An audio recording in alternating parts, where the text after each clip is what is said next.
పార్టీకి సంబంధించి ఏదైనా నష్టం జరిగినా ఇలాంటివి ఏదైనా ఉన్నప్పుడు చెప్తాం దానికి ఇదిగో ఈ కారణాలు జరిగింది, దీంట్లో కక్ష సాధింపుంది, ఇంకొకటి అంటాం. మిగిలిన వాటి గురించో ఇంకెక్కడో జరిగిన వాటి గురించి మేమెందుకు మాట్లాడాలి ఇప్పుడు? సార్, రేవంత్ రెడ్డి మొన్న కామెంట్ చేశారు, మొన్న విశాఖ వచ్చి పోలవరం కట్టలేకపోయారు, రాజధాని కట్టలేకపోయారు అని చెప్పారు. షర్మిల ముఖ్యమంత్రి అవుద్ది, నేను వెనకాల అండగా ఉంటా ఒక అన్నలాగా అని కామెంట్ చేశారు. ఏదైనా కళలు కనొచ్చు, దాన్ని కాదనడానికి మేమెవరం?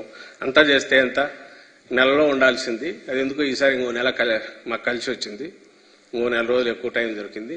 మేలో ఎప్పుడో ఎన్నికలు ఉంటారు, 2 monthsలో తేలిపోతుందిగా.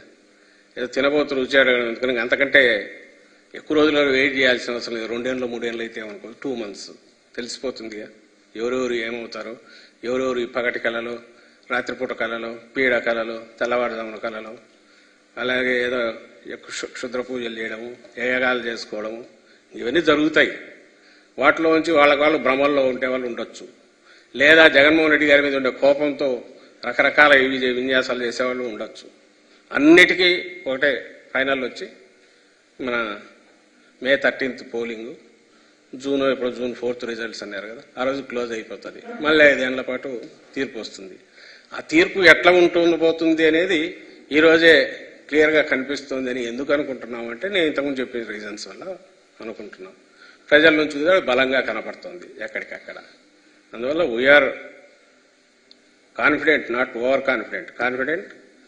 లాస్ట్ టైం కంటే ఎక్కువ 170 టార్గెట్గా మేము పెట్టుకున్న దగ్గరికి రీచ్ అయ్యడానికి కావాల్సిన పరిస్థితి పూర్తిగా ఇక్కడ ఉంది. ఎందుకంటే జగన్మోహన్ రెడ్డి గారు చేసిన మంచి పనులు, లేదా మా పార్టీ చేసిన మంచి పనులు, మా ప్రభుత్వం చేసిన మంచి పనుల వల్ల మేము బలంగా నమ్ముతున్నాం.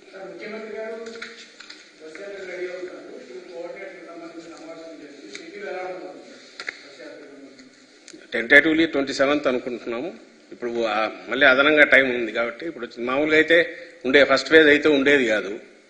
అందువల్ల అక్కడి నుంచి నామినేషన్ల వరకు టెంటేటివ్లీ, నామినేషన్ల తర్వాత 1-2 రోజుల వరకు పూర్తిగా ఇక్కడ నుంచి ఇంకా ప్రజల్లో ఉండడం, బస్సు యాత్ర పెట్టుకొని ఉండడం, ప్రజల్లోనే మమేకం కావడం, ప్రజల్లోనే ఉండాలని నిర్ణయానికి వచ్చాం. అక్కడ ఎట్లెట్లుంటుంది దాని స్వరూపం, ఆ కార్యక్రమాలు, వాటికి సభలు, వాటి గురించి అనేది రేపు డీటెయిల్గా మీకు అందరికీ చెప్తాం. వస్తుంది చేసాం.